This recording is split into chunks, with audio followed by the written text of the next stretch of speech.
Today we'll be taking a look at Deus Ex: Mankind Divided on the PS4 and the Potato Masher. If you don't know, the Potato Masher is a $375 PC custom built in 2014 and designed to compete with the PS4 for the rest of its life cycle. The goal is not to pick on consoles, but to show that PC gaming can be just as good or better for the same money. If you'd like to support this project on Patreon, the link is on screen. There's more info in the description, so let's get to it. As usual, I have a few notes that will give you context for some details in this video. Every game uses a different scale for its graphics presets and individual levels, and very few games consistently name all of their graphics options. With games using terms like maximum, ultra, normal, low, minimum, or even simple off or on toggles, I prefer to normalize a game's presets and individual settings to a 5-tier scale: very low, low, medium, high, and very high. So while the Masher is running Deus Ex on the high preset, it's actually medium on my scale, as it's the mid-range setting. Also, I turned anisotropic filtering back up to 16x regardless of the preset, as it is essentially a free setting performance-wise on PCs. When I first built the Potato Masher, it soundly beat the PS4 in almost every game I tested. This is typical for early in a console's lifespan, and now the disparity has tightened up quite a bit.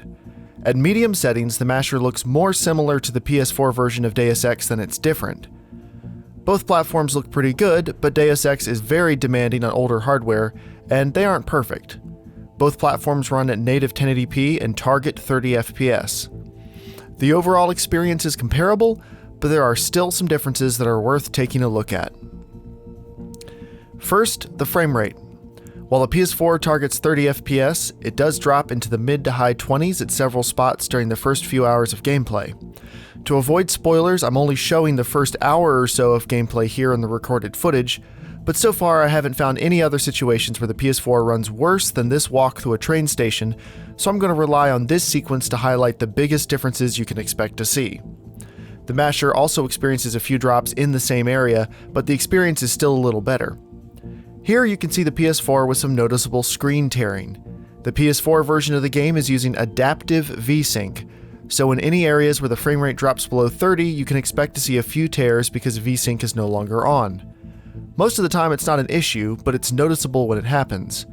On the Masher, I have the option of enabling double or triple buffering, and always on VSync, so that even when the frame rate does dip, the screen doesn't tear. Second, as is the case with most PS4 games, the anisotropic filtering is turned down lower than I'd like. This may or may not bother you, but I don't care for the blurring and smudging of textures in the distance. On this cobblestone street, it's especially noticeable. It's also fairly noticeable in this shot since the PS4 still has fairly high quality reflections laid over the low-level filtering. Third is volumetric lighting. This is a very demanding option, and the Masher is not running it anywhere close to maxed out. In some shots, the Masher and the PS4 look identical, and in others, the Masher appears to run at a slightly higher level. This could be custom optimization on the PS4's part, or an overall lower level that's not always noticeable. Either way, it's very minor, and while I thought it looked a little different while I was recording, I couldn't confirm it until I set up these comparisons. And this shot's a little bit interesting. If you look at the window in the background, it looks like the PS4 also has slightly less dynamic range than the Potato Masher, but there aren't really situations like this, so I'm not 100% sure what the difference is, but I can tell you on my personal PC with volumetric lighting maxed out, the background is much less blown out than it is on the PS4, so I think it is volumetric lighting related, but I'm not 100% sure why exactly that window looks like that on the PS4 and looks a whole lot different on the Masher. Lastly, the Masher might have slightly better textures. Both versions of the game have a sharpening filter and film grain, so while you can turn both effects off on the PC version, I left them on for the comparison. Some textures like this woman's jacket appear to be higher quality, but it's also possible that the PC's sharpening filter is a little stronger. I do think the textures are probably better, but it's not a huge difference.